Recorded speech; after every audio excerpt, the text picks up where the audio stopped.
पेशी की मियाद खत्म होने पर आसाराम को गिरफ्त में लेने जोधपुर पुलिस इंदौर रवाना। पीड़ित के पिता ने कहा, नहीं हुई गिरफ्तारी तो करेंगे आमरण अनशन।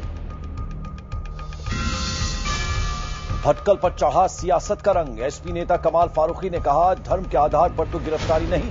तो राज ठाकरे बोले, बिहार से ही क्यों पकड़े जा रहे हैं आतंकी। जम्मू कश्मीर के तंगधार में घुसपैठ की कोशिश नाकाम। सुरक्षा बलों ने 4 संदिग्ध आतंकी मार गिराए। इलाके में सर्च ऑपरेशन जारी। दिल्ली गैंगरेप में आज अहम दिन। नाबालिग आरोपी पर किशोर न्यायिक परिषद के फैसले पर टिकी निगाहें। सीरिया पर अकेले ही हमले करने की तैयारी में अमेरिका। राष्ट्रपति ओबामा ने कहा, सीमित कार्रवाई कर रहे हैं उसका विचार। प्रायोजक केश किंग आयुर्वेदिक तेल। अब है प्रॉब्लम चांस ही नहीं। दिव्या बनियान, दिव्या कूल अंडरवेयर बनियान। जब दिव्या कूल अंडरवेयर बनियान है तो फिर कोई और क्यों। और शुद्ध प्लस पान मसाला, तुम में भी मैं हूं।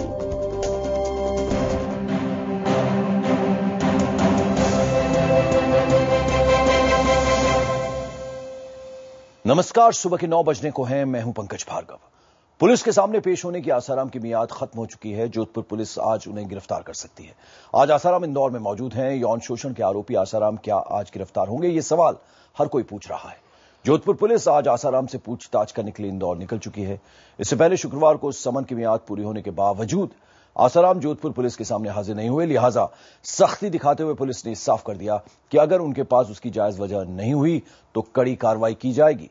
शुक्रवार को न पेश होने के लिए आसाराम ने बीमारी का बहाना बनाया था और इस बीच आसाराम ने अग्रिम जमानत के लिए पहले तो गुजरात हाई कोर्ट में अर्जी लगाई, लेकिन कोर्ट की फटकार के बाद कुछ ही देर बाद उसे वापस लेने को मजबूर हो गए। उधर जोधपुर में आसाराम के समर्थक जुटना शुरू हो गए हैं। बीजेपी के कोटा विधायक ओम बिरला की पत्नी डॉक्टर अमिता बिरला आसाराम के समर्थकों की 2 बस लेकर बाकायदा जोधपुर पहुंच चुकी हैं। अलावा इसके टोंक, कोटा, झांसी, रोहतक और दिल्ली से भी समर्थकों की बसें जोधपुर पहुंच चुकी हैं। बड़ी तादाद है। आसाराम के समर्थक जोधपुर के पाल रोड स्थित जो आश्रम है वहां इकट्ठा हो रहे हैं। पुलिस ने किसी भी अनहोनी घटना से निपटने के लिए आरएसी की बाकायदा 4 कंपनियां बुला ली हैं।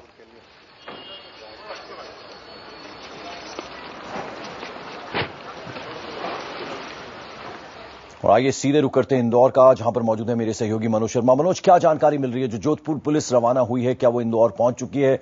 और क्या यहां पर भी जो समर्थक हैं आसाराम के वो इर्द गिर्द नजर आ रहे हैं आश्रम के? पंकज, सबसे पहले मैं जोधपुर पुलिस की बात बता दूं कि जोधपुर पुलिस रवाना हुई है लेकिन अभी तक इंदौर पहुंची नहीं है, लेकिन आज पहुंचने की उम्मीद है।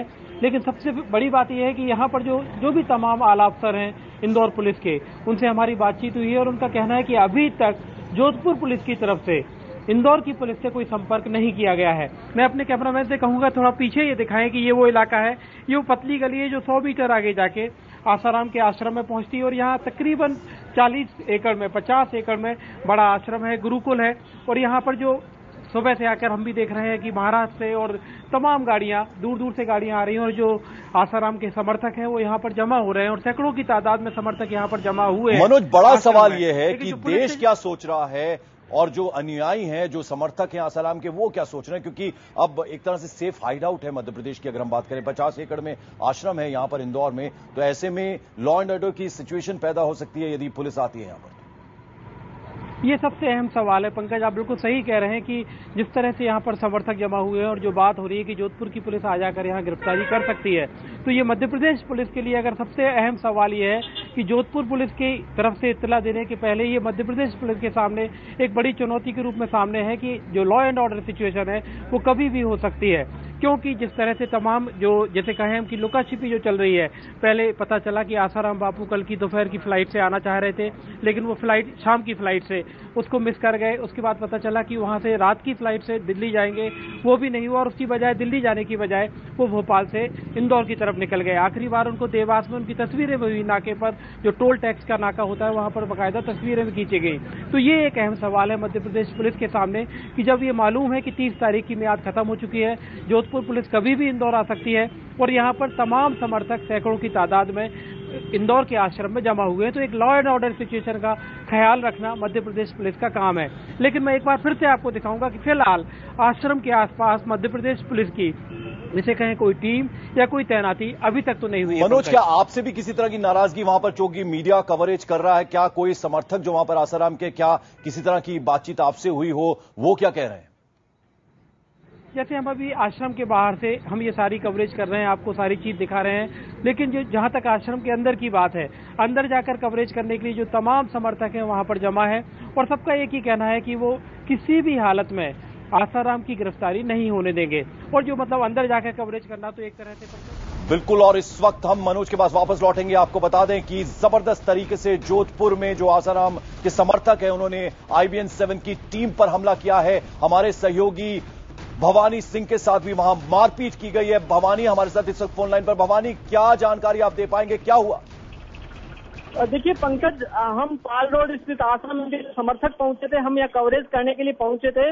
उसी दौरान समर्थक हम पर टूट पड़े और हमारे साथ मारपीट की, हमारा कैमरा तोड़ दिया गया, हमारा माइक छीन लिए गए और उसके बाद में लोकल जो गांव वाले हैं उन्होंने छुड़ाया। यहाँ पर न पुलिस पहले से तैनात है, न पुलिस के लोग पहुंचे। हमने अभी जब गांव वालों ने फोन किया उसके बाद जो आश्रम के आसपास के लोगों ने, तब अब पुलिस आई है। तकरीबन 1 घंटा बाद में यहाँ पर कोई नहीं है। समर्थकों ने हमारे साथ जमकर मारपीट की। जी, आपको चोटें आई हैं क्या? आप क्या कह रहे थे वो जो समर्थक थे? जी, हमें काफी चोटें आई है, काफी मेरे साथ मारपीट की गई है। मेरे अभी जो ब्लीडिंग हो रही है, खून बह रहा है, नाक पे लगी है, हाथ पे लगी है उन्होंने और कपड़े फाड़ दिए इस वक्त। और मेरे जो सहयोगी कैमरामैन है मनीष, उसके काफी लगी है, उसकी पिटाई की है। हमारे जो असिस्टेंट है श्याम सिंह, उनकी पिटाई की है और हमारे से सब कुछ छीन लिया गया। बिल्कुल। तो हम आपको बताते हैं इस वक्त जो खबर आ रही है, गुंडागर्दी पर अब उतारू हो गए आसाराम के समर्थक। जोधपुर में IBN-7 की टीम पर हमला किया। जैसा कि हमारे सहयोगी भवानी बता रहे थे, उन्हें काफी चोटें आई, उनके नाक से खून निकल रहा है और साथ ही हमारे कैमरामैन, हमारे कैमरा असिस्टेंट, हमारा कैमरा तोड़ दिया गया और माइक वाइक छीन लिया गया। जबरदस्त तरीके से वहां पर मारपीट की गई। हमारे मैनेजिंग एडिटर आशुतोष इस वक्त हमारे साथ। आशुतोष, यानी अब गुंडागर्दी पर उतारू हो गए आसाराम के समर्थक। देखिए पंकज जी, जिस तरीके से पिछले 7-8 दिनों से आसाराम और इनके समर्थक कर रहे हैं, ये अपने आप में लोकतंत्र के लिए बड़ा खतरा है, क्योंकि कानून की नजर से इनके ऊपर गंभीर आरोप है और उस लिहाज से पुलिस को इनको आज से काफी दिन पहले ही अरेस्ट कर लेना चाहिए। लेकिन पुलिस ने इस पूरे मामले में जिस तरीके से हिला हवाली की है और जिस तरीके से आसाराम के समर्थक लगातार गुंडागर्दी कर रहे हैं, ये बिल्कुल अपने आप में एक्सेप्टेबल नहीं है और इसको किसी तरीके से इसको जायज ठहराया नहीं जा सकता। और मुझे लगता है कि पुलिस की तमाम कोशिशों के बावजूद भी, और मैं कह सकता हूं कोशिश क्या की, ये एक गुंडों का एक अड्डा इन लोगों ने बना रखा है। और ऐसा तभी होता है जब कानून अपना काम करना बंद कर देता है। कानून ने अगर आसाराम को आरोप लगने के फौरन बाद गिरफ्तार कर लिया होता तो इस तरीके से ये नौबत नहीं आती। ये सिर्फ जोधपुर का मामला नहीं है, कल इंदौर में भी पत्रकारों के साथ मारपीट की गई है, उसके अलावा दूसरे इलाकों में भी मारपीट की गई है। तो ये लगातार जो आसाराम और उनके गुंडे जो लगातार जिस तरीके से बर्ताव कर रहे हैं, ये बिल्कुल एक्सेप्टेबल नहीं है। ये मीडिया की आजादी पर खतरा है, ये हमारे अभिव्यक्ति की आजादी पर खतरा है। और इस मामले में उन तमाम लोगों की पहचान होनी चाहिए जिन लोगों ने हमारे संवाददाता और दूसरे मीडिया कर्मियों पर हमला किया है। इनको फौरन जेल भेजना चाहिए। और मुझे लगता है अब कम से कम अशोक गहलोत की जो सरकार है, उनकी नींद टूटनी चाहिए, क्योंकि पिछले 10 दिनों से मुझे लग रहा है कि वो कुंभकर्णी नींद में सोए हुए हैं और लगातार आसाराम जैसे आदमी को, जिनके ऊपर गंभीर आरोप एक 16 साल की बच्ची ने लगाया है, उनको गिरफ्तार नहीं करने का जो खमियाजा है वो अब मीडिया कर्मियों को भुगतना पड़ रहा है। मुझे लगता है कि अभी भी अगर अशोक गहलोत की सरकार अगर सोई रही और अभी भी अगर उनको गिरफ्तार नहीं किया गया तो ये तो आसाराम और उनके समर्थक जो हैं ये कुछ और भी कर सकते हैं। बिल्कुल। तो हम आपको बता दें इस वक्त की बड़ी खबर, IBN-7 की टीम पर आसाराम के जो समर्थक हैं, जो गुंडागर्दी उन्होंने की है, हमारी टीम के ऊपर हमला किया है। हमारे कैमरामैन, हमारे कैमरा असिस्टेंट और हमारे जो वहां पर रिपोर्टर हैं भवानी सिंह, उन पर हमला किया गया। उनके नाक से खून तक निकला है, हमारा कैमरा तोड़ दिया गया, हमारे माइक्स छीन लिए गए। आप समझ सकते हैं कि इतने दिन हो गए, अभी तक पुलिस जो है आसाराम तक नहीं पहुंच पाई है और ऊपर से अब तमाम जो समर्थक हैं जोधपुर में हमारी टीम के ऊपर, IBN-7 की टीम के ऊपर उन्होंने हमला कर दिया है। भवानी सिंह हमारे सहयोगी इस वक्त हमारे साथ। भवानी, किस तरह से शुरुआत हुई, क्या वो कह रहे थे आके, किस तरह से उन्होंने आपको मना करने की कोशिश की, क्या चाहते थे वो? देखिए, हम जैसे ही यहाँ पहुंचे थे, हमें सूचना मिली कि आसाराम के समर्थक बड़ी तादाद में इकट्ठे हो गए। राजस्थान से और देश भर से बसें आई फिर हम जब वहां पर कवर करने लगे और हम ये उनकी जो विजुअल्स करने लगे, उसी दौरान समर्थक अंदर से जो उनके आसाराम के गुंडे हैं वो बाहर निकल कर आए और पहले हमारी फोटोएं लेने लगे। और जब हम वॉक थ्रू कर रहे थे उस दौरान सारे लोग हम पर टूट पड़े और उसके बाद में हम सब लोगों ने मिलकर हम पर मारपीट की, हमें गिरा दिया गया। उसके बाद में लातों से, मुक्कों से और डंडों से हमारी पिटाई शुरू कर दी और हमारा कैमरा है तोड़ दिया और कैमरा और माइक छीन के लगे। आज जो पास के गांव वाले लोग हैं वो दौड़ कर आए। अगर वो गांव वाले आज हमें छुड़ाते नहीं तो शायद हो सकता कि हमारे साथ कुछ भी हो सकता था। गांव वालों ने, यहाँ के लोगों ने, आसपास के लोग आए थे और उन्होंने हमें छुड़ाया और उसके बाद में हमें वहां से निकालने की कोशिश की। लेकिन आप अभी तक देख सकते हैं कि यहाँ पर पुलिस नहीं पहुंची। केवल हम 1 घंटे पहले गांव वालों ने फोन किया, उस तब 2 पुलिसकर्मी यहाँ पहुंचे हैं और इसके अलावा कोई पुलिस नहीं आई है। ये 2 कांस्टेबल अभी जस्ट पहुंचे हैं और अभी तक कोई पुलिस यहाँ पर नहीं है। जी बिल्कुल, तो आप समझ सकते हैं किस तरह से हालत है। पुलिस अभी तक नहीं पहुंची है। गांव वालों ने खुद, हमारे जो संवाददाता हैं भवानी सिंह, उनकी मदद के लिए हाथ बढ़ाया और वहां से अभी किसी तरह से उनको बचाकर लाए। आशुतोष, सवाल ये पैदा होता है कि ये सरकारें क्या कर रही हैं। यहां कांग्रेस की सरकार है राजस्थान में, 11-12 दिन हो गए हैं। उधर मध्य प्रदेश में कहा जा रहा है कि सेफ हाइड आउट है, कानून है या नहीं, पुलिस क्यों नहीं पहुंच पा रही आसाराम? लेकिन क्यों आसाराम तक नहीं पहुंच पा रही, इसका जवाब तो अशोक गहलोत और उनकी सरकार देगी और साथ ही केंद्र में बैठी हुई कांग्रेस की सरकार देगी। दरअसल साहब बिल्कुल साफ है कि आपने देखा कि मुंबई के अंदर 5 लड़कों के ऊपर बलात्कार के गंभीर आरोप लगे और आनंद फानंद 72 घंटे के अंदर उन 5 लड़कों को गिरफ्तार कर लिया गया। न केवल गिरफ्तार किया गया बल्कि उनको जेल भेज दिया गया। और यहाँ पर एक 16 साल की बच्ची ने आसाराम के ऊपर यौन शोषण और बलात्कार के गंभीर आरोप लगाए हुए हैं। पोक्सो जैसा कानून है जिसमें फौरन गिरफ्तारी की जाती है। उसके बावजूद अगर राजस्थान की सरकार, अशोक गहलोत जिसके मुखिया हैं, अशोक गहलोत जिसके मुख्यमंत्री हैं, अगर उनकी सरकार हाथ पर हाथ धरे बैठी रहती है तो क्या यह माना जाए कि अशोक गहलोत की सरकार और कांग्रेस की जो सरकार वहां पे मौजूद है, ये सरकार दरअसल कानून का जो शासन है उसको स्थापित करने में इसकी कोई दिलचस्पी नहीं है। अगर आसाराम को फौरन उसी दिन गिरफ्तार कर लिया गया होता तो इनके आसाराम के जो गुंडे हैं और जो लगातार गुंडागर्दी और माफियागिरी कर रहे हैं, क्या इनका हौसला इतना बढ़ता?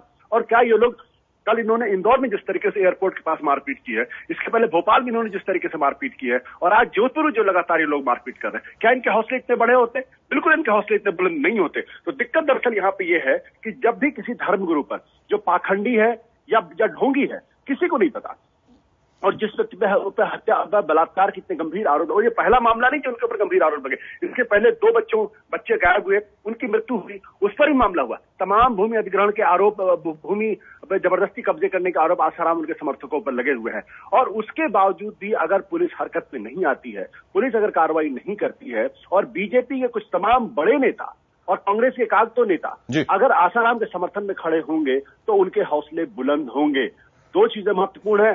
पहली बात, क्या इस देश के अंदर कानून का शासन है या नहीं है।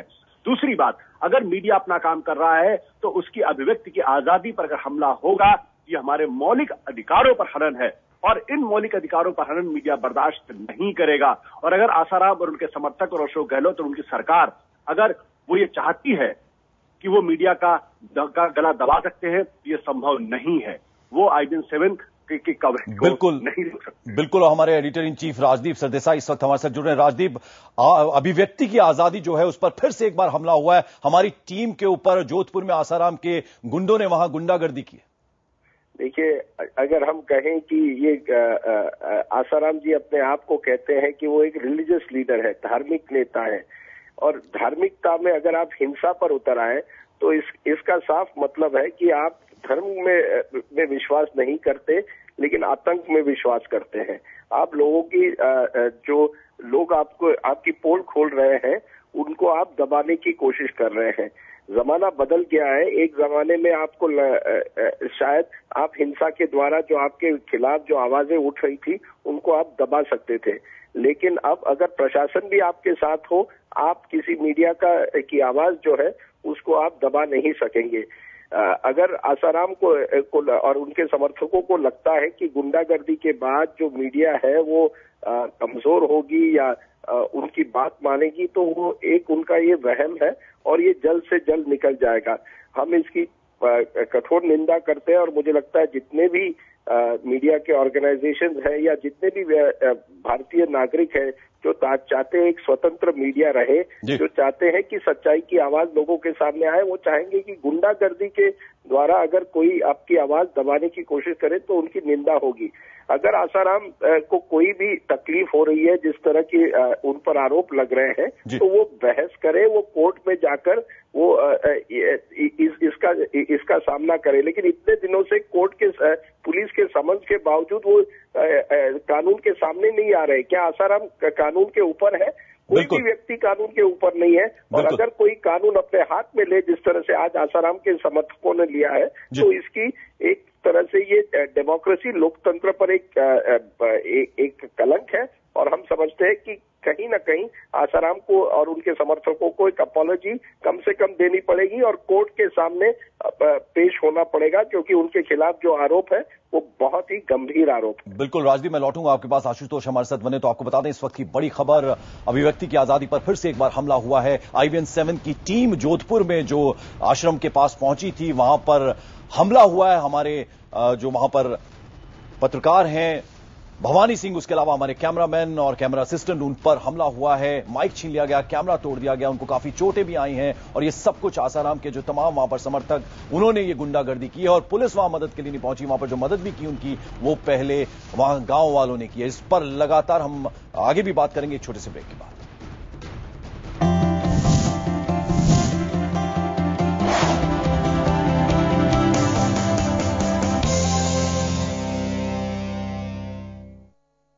लड़की की उम्र 25। खाना इंडियन, चाइनीज, मंगोलियन। खाती है या बनाती है?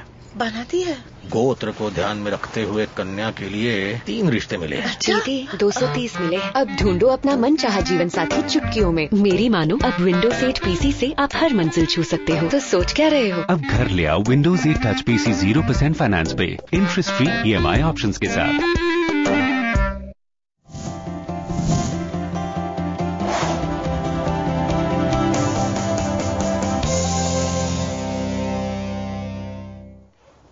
और इस वक्त की बड़ी खबर जोधपुर से। जोधपुर में आसाराम के समर्थकों ने IBN-7 की टीम पर हमला किया है। हमारे तमाम जो हमारे सहयोगी वहां पर हैं, भवानी सिंह हमारे जो वहां पर रिपोर्टर हैं, उसके अलावा हमारे कैमरामैन, हमारे कैमरा असिस्टेंट्स, उनके साथ मारपीट की गई है और काफी उन्हें चोटें भी आई हैं, नाक से खून तक निकला है। भवानी सिंह हमारे संवाददाता के। और आपको बता दें कि गुंडागर्दी जो है वहां पर आसाराम के समर्थकों ने की है। एक तरफ जब जोधपुर पुलिस जो पहुंची है इंदौर पर गिरफ्तारी के लिए, इतने दिन बीत गए हैं, अभी तक कोई कार्रवाई एक तरह से कहा जाए आसाराम के ऊपर नहीं हुई है और उनके समर्थक जो है जगह जगह गुंडागर्दी कर रहे हैं। कल जिस तरह से इंदौर एयरपोर्ट पर गुंडागर्दी हुई, आज हमारी टीम के ऊपर, IBN-7 की टीम के ऊपर हमला हुआ और पुलिस वहां पर 1 घंटे की देरी से पहुंची है। यानी जो वहां पर हमारे सहयोगियों की मदद की, वो गांव वालों ने की है। तो आप अंदाजा लगा सकते हैं कि किस कदर गुंडागर्दी कर रहे हैं आसाराम के जो समर्थक हैं तमाम। अभी हम सुनने में आ रहा है कि इंदौर में भी जो आश्रम है 50 एकड़ में फैला हुआ आसाराम का, जहां पर वो इस वक्त मौजूद हैं, पुलिस अभी तक, जोधपुर की पुलिस वहां नहीं पहुंची है और वहां पर पहले से ही लोग जमा हो गए हैं। वहां पर भी अभी आगे हो सकता है गुंडागर्दी वो लोग करें। अभी फिलहाल हमारे साथ इस वक्त शरद यादव साहब जुड़ रहे हैं, जेडीयू नेता हमारे साथ। शरद यादव साहब, IBN-7 की टीम के ऊपर आसाराम के समर्थकों ने हमला किया है। देखिए, ये उसको तत्काल गिरफ्तार करना चाहिए था सरकार को, और जानबूझ करके उसको छूट दी गई है। और वो इतना इस तरह से देश में कानून व्यवस्था, पुलिस, ये सब की कोई परवाह उसको नहीं है। और ये काम सरकार की गलती से हुआ है। सरकार जो है बम्बई में तो 2 मिनट में गिरफ्तार कर लेती है जी, किसी जगह भी गिरफ्तार कर लेती है। एक बच्ची के साथ हुआ है, और बच्ची जो है वो कभी हिंदुस्तान में कोई फैमिली ऐसा करेगी कि अपनी बच्ची की रिपोर्ट लिखाएगी? उसका तो भविष्य, उसके परिवार का भविष्य बिगड़ जाएगा। और शरद यादव साहब, दोष ये जो है वो ये सरकारों का है जी, एक्ट करना चाहिए। और मैं वो अकेले आप पे नहीं, वो कोई मेरे को आज तक के लोगों ने बताया कि उनकी जहाज में उनसे साथ मारपीट की, भोपाल में मारपीट की जी। आपके सूरत में आप बता रहे कि आपके कैमरामैन को और पत्रकार को उन्होंने काफी पीटा और तोड़ दिया। ये बहुत ही निंदनीय और बहुत ही घोर चिंता की बात है। शरद यादव साहब, मीडिया पर इस तरह से हमला, यानी हम क्या करें? हम तो जाएंगे, कवर करेंगे। जो है वो जैसे मान लो हमारे ऊपर आए थे हमला करने, उससे क्या फर्क पड़ रहा है?